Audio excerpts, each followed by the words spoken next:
அடமானத்தில் இருக்கும் தங்க நகையை மீட்கும் சிறந்த வழி பிரைம் கோல்ட் ஹப். தொடர்புக்கு 9840551787. தங்கத்தை மட்டுமல்ல, தன்னம்பிக்கையையும் மீட்டு தருகிறோம். ஹாலிடேஸ்னாலே அது நம்ம ஜிடி ஹாலிடேஸ் தான். GT Holidays, South India's #1 travel brand. You know you are special when you're with GT Holidays. Aadhan cinema நேயர்களுக்கு வணக்கம். நேத்து விஜய் அவர்கள் ஒரு ஆப்பை இன்ட்ரடியூஸ் பண்ணியிருந்தாரு. அங்க இருந்த நிர்வாகிகள் எல்லாருமே ரொம்ப சந்தோஷப்பட்டாங்க. நான் ஒவ்வொருத்தரும் போட்டோலாம் வேற தனித்தனியா விஜய் சார் கூட எடுத்திருந்தாங்க. அவங்களுடைய அந்த கிஃப்ட் எல்லாம் கியூட் கிஃப்ட் கொடுத்தாங்க. அதை விஜய் வாங்கி பாக்கெட்ல எல்லாம் வச்சிருந்தாரு. அந்த வீடியோஸ்ல இப்போ செம்ம வைரலா சோஷியல் மீடியாஸ்ல போய்கிட்டு இருக்கு. ஃபேமிலியா இணைஞ்சவங்க எல்லாருமே அங்க வந்திருந்தாங்க அப்படின்றத நம்ம பார்க்கணும்னு நினைக்கிறேன். நேத்து இந்த வெற்றி அணியில் தமிழ்நாடு அப்படின்ற ஒரு விஷயம் தான் மை டிவிக்கேவா அப்படின்ற ஒரு ஆப்பை வந்து விஜய் அவர்கள் செம்ம கெத்தாக இருக்காருங்க. பார்த்தீங்களா, செம்ம ஸ்வேகாகவும் இருக்கார், செம்மையாக மாறிட்டார் அப்படின்னு எடுத்துக்கலாம். ஒரு ஒரு ஒரு பக்குவம் வந்துருச்சு, அரசியல் கலந்த ஒரு பக்குவம் அவருக்கு எப்பயோ வந்துருச்சு நீங்கள் நினைக்கலாம். இருந்தாலும் தோட்டத்தில் சொல்கிறேன், அவர் நினச்சிருந்தா இன்னும் ட்ரிம்லாம் பண்ணிவிட்டு, அந்த விஜய் வந்து எப்பவுமே பியர்ட்லாம் அதிகமாக வைக்க மாட்டார், மீசையெல்லாம் பெருசாக வைக்க மாட்டார், ட்ரிம் பண்ண மாதிரி தான் வச்சுருப்பார். அவருக்குன்னு ஒரு ஸ்டைல் இருக்குல்ல, அந்த மாதிரிலாம் இல்லாமல் ஒரு பொலிட்டீஷியன், ஒரு தலைவன் எப்படி இருக்கணுமோ அப்படி அவர் மாறிட்டார் அப்படின்னு தான் பார்க்கப்படுது. ரொம்ப ஆக்ரோஷமான பேச்சு இல்லை, தேவையான பேச்சு, நிதானமான பேச்சாக இருந்துச்சு. அது நம்ம வழக்கமாக சொல்கிறதான். அவர் தெளிவாக இருக்கார், அவர் கூட இருக்கவங்க தெளிவாக இருக்காங்களோ இல்லையோ, நிறைய தடுமாற்றங்கள் பார்த்தோம் அவங்க கூட இருக்கவங்களுக்கு.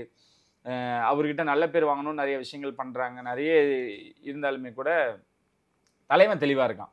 மக்கள்கிட்ட போய் சேர்றவங்க இவரோட வழியில் போய் சேர்ந்தாங்கன்னா கரெக்டாக ஒர்க் அவுட் ஆகுன்றதுல அந்த புரிதல் இவருக்கு இருக்குது. அவர் தான் சொல்லிட்டாரு, மக்களோட போய் வாழ் அப்படின்ட்டு இருக்காரு. அவங்களோட வாழ்ந்து அவங்களோட விஷயங்களை அவங்களோட தேவைகளை நீங்கள் புரிஞ்சுக்கங்கன்ட்டு இருக்காரு. அவ்வளோ தெளிவு போதும் இல்லை. அவங்க எழுதி கொடுக்குறாங்க, மற்றவங்க எழுதி கொடுக்குறாங்க ஸ்கிரிப்ட் அப்படி இப்படிலாம் சொன்னாலுமே கூட அவர் சில விஷயங்களை அவராக உணர்ந்து சில விஷயங்கள் பேச வரல. அதுதான் அங்கே நேற்று நடந்திருக்கு. அந்த தெளிவு இருக்குது அப்படின்றதே விஷயங்கள். நேற்று ஆப்பை லான்ச் பண்ணிவிட்டு நிறைய விஷயங்கள் பேசிகிட்டு இருந்தாங்க. இது எல்லாமே பாசிட்டிவாக பார்க்குறாங்க. மாநாட்டில் சந்திப்போம் அப்படின்ட்டு இருக்காரு. அங்கே ஒரு அதிர்ச்சி என்ன அப்படின்னா, மாநாடுக்கு என்ன அதிர்ச்சி அப்படின்னா, விநாயகர் சதுர்த்தி வருது. அது வந்து நீங்கள் நினைக்கலாம் அது 27ஆம் தேதி தானே, 25ஆம் தேதி என்ன அப்படின்னு கூட நம்ம பேசிட்டு 27ஆம் தேதி அப்படின்ற பட்சத்தில் எங்களுக்கு பாதுகாப்பு இங்கேருந்தே நம்ம கொடுக்கணும். மதுரை அப்படின்னாலே எல்லா பண்டிகையிலும் எல்லா திருவிழாக்களையும் அப்படி செலிப்ரேட் பண்ணக்கூடிய விஷயங்கள். ஸோ அதனால இந்த டேட்டை மாற்ற முடியுமா அப்படின்னு காவல்துறையிலேருந்து ஒரு ரெக்வெஸ்ட் வந்ததாகும். அதுக்கு புஷ்யானந்த் அவர்கள் வந்து இல்லைங்க, இந்த டேட்டில் தான் நடக்கணும் அப்படின்றத கொஞ்சம் பாருங்கள் அப்படின்னு இவங்க சைட்லேருந்து போனதாகவும் சின்னதாக தகவல் வந்திருக்கு. இன்றைக்கி நியூஸாகவும் கூட அது போயிட்டுருக்கு. ஸோ என்ன நடக்குது அப்படின்ற ஒரு எதிர்பார்ப்போடு இருந்துக்கிட்டு இருக்காங்க. இது கொஞ்சம் அதிர்ச்சியாக இருக்குது கேட்க. ஆனால் எப்படியா இருந்தாலும் இந்த டேட்டில் அவங்க வந்தே ஆகணும் அப்படின்றான். இந்த ரிலீஸ் டேட்லாம் போட்டாங்கன்னா என்ன நடந்தாலும் அந்த டேட்டில் படம் வந்தே ஆகணும் அப்படிம்பாங்கள்ல. விஜய் ரொம்ப தெளிவாக இருக்கார், இந்த டேட்டில் தான் நம்ம இறங்கணும் அப்படின்றத. இவங்க சைட்லேருந்து கேட்கும் பொழுது ரொம்ப ஷாக்கான விஷயம், எத்தனை மக்கள் எத்தனை லட்சம் பேர் வருவாங்க அப்படின்னு கேட்கும் பொழுது 1.5 லட்சம் அப்படின்றத ஒரு கணக்கை இவங்க சைட்லேருந்து கொடுத்துருக்காங்க. ஆனா நம்ம 20 லட்சம் 25 லட்சம்லாம் நிறைய வீடியோஸ்லாம் பார்க்குறோமே. கண்டிப்பாக வருவாங்க. எத்தனையோ ஏக்கரில் நடக்கக்கூடிய இந்த மாநாட்டில் பார்க்கிங் ஸ்லாட்டை தவிர இத்தனை பேர் தான் இங்கே இருக்க முடியும் அப்படின்னு ஒரு வரையறை அவங்களோட கணக்கில் இருக்குது. இது வந்து அன்கண்ட்ரோல் ஆடியன்ஸ் தான். இதெல்லாம் ஆடியன்ஸ்ன்னு சொல்ல முடியாது, அன்கண்ட்ரோலாக இருக்கக்கூடியவங்க தான். அந்த சொல்லுவாங்களே என்னமோ அன்கண்டிஷனல் லவ் அப்படின்னு சொல்லக்கூடிய மக்கள் தான் அங்கே திரள போகிறாங்க. அதனால இந்த 1.5 வந்து எந்த கணக்குன்னு அடிப்படையில் கொடுத்தாங்கன்னு தெரியல. ஆனால் நீங்கள் சொன்ன மாதிரி பெரிய ஒரு நம்பர்ஸில் வருவாங்க. ஆனால் இந்த மாதிரி காவல்துறையிலேருந்து இந்த டேட் வேண்டாமா அப்படின்ற மாதிரி நீங்கள் மாற்ற முடியுமா அப்படின்றத கொஞ்சம் பாருங்கள் அப்படின்னு சொல்லிட்டு அவங்க சைட்லேருந்து வந்திருக்கு. இவங்க சைட்லேருந்து இல்லை சார் இதுதான் வேணுன்ற மாதிரி கேட்டிருக்காங்க. அங்கே ஒரு குளறுபடி இருந்துக்கிட்டு இருக்கு. இருந்தாலும் மோஸ்ட்லி 100க்கு 80 95% அந்த டேட்டில் தான் வரப்போகிறாங்க. ஏன்னா விஜய் தெளிவாக இருக்கார்ல, அந்த டேட்டில் தான் நடந்தாகணும். ஏன்னா ஒவ்வொரு விஷயங்களும் பார்த்து பண்ணுறாரு. இந்த டேட்டில் வந்து விஜயகாந்த் அவரோட கேப்டன் அவரோட பிறந்தநாள் அப்படின்றப்போ அங்கே ஒரு சென்டிமெண்ட் ஒரு விஷயங்கள் இருக்குது. அதுவும் மதுரையில் அப்படின்றப்போ ரெண்டும் கரெக்டாக ஒர்க் அவுட் ஆகுதுல்ல. அதனால் அந்த டேட் வேணும்னு விஜய் ரொம்ப கண்டிப்பாகவும் இதாகவுமே இருக்கார். மோஸ்ட்லி அந்த டேட் தான் நடக்கும். இது வந்து ஒன் ஆஃப் த நியூஸாக தான் போகும்னு வச்சுக்கங்களேன். இதுக்காக சில பேர்லாம் போட்டுட்ருக்காங்க, நிறைய பேர் திட்டிலாம் போகிறாங்க. விஜய் அதை வந்து எப்பவுமே விஜய் வந்து சப்போர்ட் பண்ண மாட்டாருங்க. 1000 இருக்கட்டுமே, நீங்கள் வந்து காவல்துறை சைட்லேருந்து என்ன விஷயங்கள் வந்தாலும் மற்றவங்கள தரைக்குறைவாக பேசக்கூடாதுல விஜய் ரொம்ப தெளிவாக இருக்கார். சட்ட ரீதியாக பண்ணுங்க, ஒரு பேனர் வைக்கனாலும் சட்ட ரீதியாக பண்ணுங்க, வண்டியில் ட்ரிபிள்ஸ் வராதிங்க, குடிச்சிட்டு வராதிங்க, இந்த மாதிரி விஷயங்கள்லாம் இவங்க சொல்கிறாங்கன்னு நினைக்கிறேன். விஜய் அவர்கள் சொல்லுவாங்க. டேய் நம்ம வந்து ஒரு டிசிப்ளினான ஒரு விஷயங்கள் நம்ம போயிட்டு இருக்கோம். நம்ம அப்படிதான் நம்ம எப்படி போறோமோ அப்பதான் மக்கள் நம்மளை நம்புவாங்க அப்படின்றதுல விஜய் தெளிவா இருக்கார்ல. அதான் ஒவ்வொரு விஷயங்களையும் ஒவ்வொரு இடத்துலையும் அவங்க நிரூபிச்சுட்டே இருக்காங்க. அதனால ரொம்ப டிசிப்ளினா அந்த மாநாடு நடக்கணும், பாதுகாப்பா நடக்கணும்ன்றதுல விஜய் 100க்கு 200% தெளிவா இருக்கு. விஜய் அவர்கள் எப்பயுமே வந்து மக்களோட மக்களா இருக்கிறாரு அப்படின்னு நிறைய பேர் சொல்றதை கேள்விப்பட்டிருப்போம்.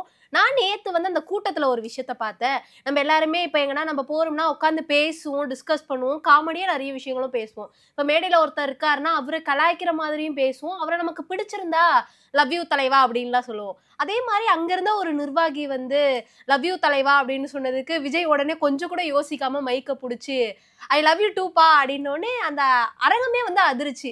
எந்த இடத்துலயுமே வந்து தான் ஒரு தலைவர், ஒரு பெரிய நடிகர் அப்படின்லாம் யோசிக்காம மக்கள் கூட மக்களா நீங்க என்ன பண்ணாலும் நானும் இருக்கேன் அப்படின்னு அந்த சப்போர்ட்டிவா இருக்கிற பர்சன் தான் இப்ப இருக்க இந்த சமுதாயத்துக்கு தேவைப்படுறாரோ. ஏங்க அதுக்குன்னு தலைவனா ரொம்ப ஸ்ட்ரிக்டா இருக்கணுமா? எப்ப பாரு வந்து மக்கள்கிட்ட என்ன பண்ணீங்க ஏது பண்ணீங்க அப்படின்னு கேட்கணும்லாம் இல்லை. அது வந்து ஒரு ஒரு எப்படி சொல்றது, பெரிய அன்பு. அது வந்து நீங்க அதான் சொன்னேன், அன்கண்டிஷனல் லவ். அது அவர் எப்படி அவங்க பார்த்து வியந்தாங்களோ, எப்படி பண்ணாங்களோ, எப்படி அவள்கிட்ட இருந்து ரசிச்சாங்களோ, அதெல்லாமே இன்னும் அந்த ரசனை அப்படின்றது எல்லாத்துக்குமே இருந்துகிட்டு தானே இருக்கும். அப்படி பார்க்கும் பொழுது அது ஆட்டோமேட்டிக்கா வர விஷயங்கள் தான். அதை நீங்க கோவப்பட்டோ இனிமேட்டு இப்படிலாம் சொல்லாத, ஏய் நான் தலைவன் ஆயிட்டேன் அப்படிலாம் சொல்ல முடியாது. ரெஸ்பான்ஸ் பண்ண மாட்டாங்களா நிறைய ஹீரோஸ் எல்லாம்? இப்ப நம்ம இந்த மாதிரி ஆடியோ அவர் ஹீரோவே இல்லைன்ற நான் தான் சொல்றேனே. அவர் தாண்டிட்டாருங்க, அவர் தலைவன் ஆயிட்டாரு. தலைவனோட ஒரு எப்படி சொல்றது, ஒரு தகுதி, தலைவனுக்கு உண்டான தகுதி முதல் என்ன அப்படின்னா, தன்னை ரசிக்கிறவங்களையும் தன்னை நம்புறவங்களையும் ஏமாற்றாம இருக்கிறது, அவங்களோட ரசனையை ரசிக்கிறது தான் தலைவனோட வேலை. கேப்டன் அவர்கள் இவ்வளவு கோவப்படுறான்னு நம்ம பேசுறோம். ஏன் அங்கேயே இங்கேயே போயிட்டு இருக்கோம் அப்படின்னா, அங்கதான் போகணும். ஏன்னா அவர் தான் நம்மளுக்கு முன்னோடி. அவ்வளவு கோவப்படுறாருன்னு சொன்னாங்கல்ல. அவர் ஏன் கோவப்படுறாருன்னா, ஒரு தப்பு உங்களை பிடிச்சிருச்சுன்னா உயிரே கொடுத்துருவாரு. வந்து ஷாம்ல ஏதாவது பண்ணிருக்காங்க அப்படின்னா, கேப்டன் அவர்கள் வந்து இந்த மாதிரி உங்க வீட்டில் விசேஷம் ஏதாவது பண்றாங்க அப்படின்னா உயிரை கொடுப்பாரு, இறங்கி வேலை செய்வாரு. உங்க வீட்டில் மேல் மட்டத்திலேருந்து கீழ் மட்டம் வரைக்கும் இறங்கி வேலை செய்வார். அந்தந்த வேலைகளை சொல்றேன். இதுவே வந்து நீங்க ஏதாவது பண்ணிட்டீங்கன்னா வைங்களேன், அவரை மாதிரி ஒரு கோவத்தை பார்க்க முடியாது. சின்னதா ஏதாவது ஒண்ணு நீங்க வந்து இந்த மாதிரி ஏதாவது தப்பு பண்ணிட்டீங்க, யார்கிட்ட காசு வாங்கிட்டு ஏதாவது ஒரு பிரச்சனைகள் இருந்தாலுமே அவரை மாதிரி கோவப்படுற ஆளும் கிடையாது. பட்டுன்னு வச்சுட்டு தான் பேசுவாரு. அது வந்து அடிச்சுட்டு மறுபடியும் பேச ஆரம்பிச்சிருவாருங்க. இந்த மாதிரி பண்ணாதரா, எனக்கு இந்த மாதிரி பிடிக்காது அப்படின்ட்டு. ஃபர்ஸ்ட் கோபம், அதுக்கப்புறம் தான் பாசம். ஏன்னா அப்படி சொன்னதான் கேட்பாங்க. அவர் வழி நடத்துறதுன்னு விஷயம் இருக்குல்ல. விஜய்க்கு அப்படி இல்லைங்க. விஜய் வந்து அவர் ரசிச்சிருக்காங்க, லவ் பண்ணியிருக்காங்க அப்படின்றப்ப அந்த லவ் எடுத்துக்கிட்டு அவங்களுக்கு திரும்ப கொடுக்குறாரு. அந்த மரியாதை அப்படின்ட்டு திரும்ப கொடுக்குறாருல. அவர் நினைச்சிருந்தா அதுக்கு ரிப்ளை பண்ணாமல் போயிருக்கலாம். ஸோ அதை எப்பவுமே அவர்கிட்ட இருந்துக்கிட்டு தான் இருக்கும். ஏன்னா அப்படிதானே அவங்க பார்த்தாங்க அப்படின்றதான். சரி, நேற்று அந்த ஆப் நடக்கப்போ கூட இன்னும் நிர்வாகிகள் எல்லாருமே வந்து ஒரு தலைவனா பார்க்காம அவரை வந்து ஒரு நண்பனா பார்த்து நிறைய விஷயங்கள் ஷேர் பண்றாங்கல்ல. தலைவா எங்க இதுல வந்து இப்படி நடந்துகிட்டு இருக்கு, இந்த மாதிரியான விஷயங்கள் பண்ணிட்டு இருக்காங்க, அவரும் வந்து கோவப்படம் அப்படியா, என்ன பண்ணலாம், இன்னும் போயிட்டு இருக்கு, இப்படிதாங்க அவர் பேசுவாரு. கேட்பாரு. அவரு உங்களுக்கு என்ன பிரச்சனைன்றதை ஃபர்ஸ்ட் கேட்டுக்குவாரு. கேட்டுக்கிட்டு அதுல இருக்கக்கூடிய முக்கியமான பாயிண்ட்ஸ் அவர் எடுத்துப்பாரு, அதுக்கு சொல்யூஷன் சொல்லுவாரு. நம்ம தான் நினைக்கிறோமே நம்ம பார்க்குற பிம்பம்லாம் வேற, அதுக்கு ஒரு தண்ணி முகம் இருக்கு அந்த சிங்கத்துக்கு, அப்படிதான் நம்ம அதை பார்க்கணும். கூலி படத்தோட ஃபீவர் வந்து இப்போலேருந்தே ஸ்டார்ட் ஆயிடுச்சு. நாளைக்கு ஒரு நாள் தான் இருக்குன்னு நினைக்கிறேன். ஆகஸ்ட் 2ஆம் தேதி அன்னைக்கு ரொம்பவே பிரம்மாண்டமா ஒரு ஈவெண்ட் நடக்க போகுது. லோகேஷ் அவர்களுமே தொடர்ந்து பல இன்டர்வியூஸை கொடுத்துக்கிட்டு இருக்காரு. அந்த மாதிரி ரீசெண்டா ஒரு இன்டர்வியூல வந்து அங்க இருந்து ஆங்கர் கேட்டிருக்காங்க, கூலி படம் வந்து ஹிட் ஆயிடுச்சு, கூலி பார்ட் 2 எடுப்பீங்களா அப்படின்ட்டு. அவர் கொஞ்சம் கூட யோசிக்காம கூலி பார்ட் 2லாம் வர வாய்ப்பு கிடையாது, நான் எடுக்கவும் மாட்டேன், ஆல்ரெடி கூலின்னு ஒரு ஹிட் படம் வந்துருச்சு, அது ஒரு படம் போதுமே, எதுக்கு மறுபடியும் பார்ட் 2லாம் எடுக்கணும். ஹிட் அடிக்கக்கூடிய படமா அந்த கூலி இருக்க போகுது, இதுதான் இருக்குல்ல, அப்புறம் எதுக்கு இன்னொன்னு அப்படின்னு கேட்டிருக்காரு. ஏன் கேட்குறாங்கன்னா, இந்த எல்சிஓ கான்செப்ட்ல தாங்க. அவர் எங்க போனாலும் இந்த கேள்வி வைக்க தான் செய்வாங்க. அந்த மனுஷன் 10 படம்ன்றதுலேயே தெளிவாயிட்டாரு. இன்னொரு விஷயம், இதுல குழப்பிக் கூடாதுன்னு இருக்கிறாரு. இப்போ நீங்க இன்னொரு சினிமாட்டிக் நியூஸ் கிரியேட் பண்ணாலுமே கூட கூலியிலேருந்து வருமா ஒழிய அந்த எல்சியில கலக்கக்கூடாதுன்றதுல தெளிவா இருக்காரு. அப்படின்றத படம் ரிலீஸுக்கு முன்னாடி வரைக்கும் நம்ம நம்பணும். அதை தான் அந்த மனுஷனோட வேலையை நம்மளை பித்து பிடிக்க வச்சு, அதான் சொன்னாங்களே, யார் அந்த லிரிசிஸ்ட் அப்படின்னு போடும்பொழுது யார் தான் அவன் அப்படின்னு நம்மளை கேட்க வைக்கிறாங்கல்ல. அதனால அந்த மனுஷன் ஒரு நம்மளை சுற்றி விடுவார். கடைசியாக தான் அதுக்கான முடிச்சு அவுப்பார். FDFS முடிச்சதுக்கு அப்புறம் நம்ம அதை பற்றி பேசுவோம். ஆனால் அவர் என்ன நினைக்கிறாருன்னா, ரஜினி சாரை வச்சு எனக்கு இன்னொரு படம் வாய்ப்பு வந்துச்சுன்னா அது இன்னும் பிரம்மாண்டமாக பண்ணுவேனே. நீங்களே நினச்சி பாருங்களேன், இப்போ மாஸ்டர் பண்ணும் பொழுது இந்த கான்செப்டே அவர்கிட்ட இந்த ஐடியாவே இல்லை. ஆனால் லியோ பண்ணப்போ பண்ணாரா, லியோ பண்ணப்போ எல்சியில் ஆட் பண்ணாரா, அந்த மாதிரி தான். இப்போ மாஸ்டர்னு ஒரு படம் மாதிரி ரஜினி சாரை வச்சு ஒன்று பண்ணுங்கன்னு கொடுத்துட்டாங்க. இது தனி படம். மறுபடியும் ரஜினி சார் அவங்களுக்கு அந்த வாய்ப்பு கிடைச்சதுன்னா எல்சியை தாண்டி ஒன்று பண்ண போறாரு. ஏன்னா அவரை ரஜினி சார் அவ்வளோ ரசிச்சுட்டாரு. அந்த மனுஷனுக்குள்ள இருக்க அவ்வளோ நடிப்பை பார்த்து வியந்திருக்காரு. இந்த பக்கம் அவரை வரவேற்கிறதுக்கு அவ்வளோ பேர் இருக்காங்க. நீங்க இந்த பெரிய இந்த பவுன்சஸ்ல இந்த பக்கம் வரவேற்பாங்களே ஏதாவது கெஸ்ட் வந்தாங்கன்னா, அந்த மாதிரி லோகேஷ் மட்டும் இப்போ நடந்து வராருன்னா கமல் சார் இருக்காரு, கார்த்திக் இருக்காரு, விஜய் இருக்காரு, இந்த மாதிரி பெரிய விஜய் சேதுபதி இருக்காரு, பெரிய ஆக்டர்ஸ் சூர்யா இருக்காரு, பெரிய ஆக்டர்ஸ் லைனப் இருக்குல்ல, அந்த மாதிரி 2 பக்கமும் நின்றுட்டு இருக்காங்க. தாண்டி இன்னும் ரஜினி சார் அப்படின்றப்போ அவர் விளையாடுவார், இவ்வளோ இது கிடைச்சா விளையாடுவார். ஆனால் அவருக்கு இதில் உடன்பாடு இல்லை அப்படின்னு சொல்கிறத நம்ம அக்செப்ட் பண்ணிக்கலாம். எது வரைக்கும் அப்படின்னா FDFS நம்ம பார்க்குற வரைக்கும். பார்த்ததுக்கப்புறம் எங்கேயாவது ஒரு கேரக்டர் வரும்ல. இப்போ கண்ணா ரவியே என்ன பண்ண போகிறாரு, கண்ணன் ரவி வந்து நம்மளை போட்டு கண்ணன் ரவின்னு எவ்வளோ விஷயங்கள் போடுறாங்க. எதுக்கு இந்த மனுஷன் உள்ள இருக்காரு, என்னவா இருக்காரு, கைதியோட விஷயம் இருக்கும் அப்படின்ட்டு. அதுக்கு அந்த முடிச்சு அவுக்கிறதுக்குமே அந்த FDFS தான் முடிவு சொல்லணும் இல்லையா. இதுல இருந்து கூலி 2 வராது. 2 பண்றதுல அவருக்கு வந்து இந்த கதையில அவருக்கு அந்த விருப்பம் இல்லைன்றதான் நிறைய இடங்கள் சொல்றாரு. நம்ம மீண்டும் அதான் சொல்றோம். FDFS பார்த்துட்டு நம்ம அதை பத்தி சொல்லுவோம்.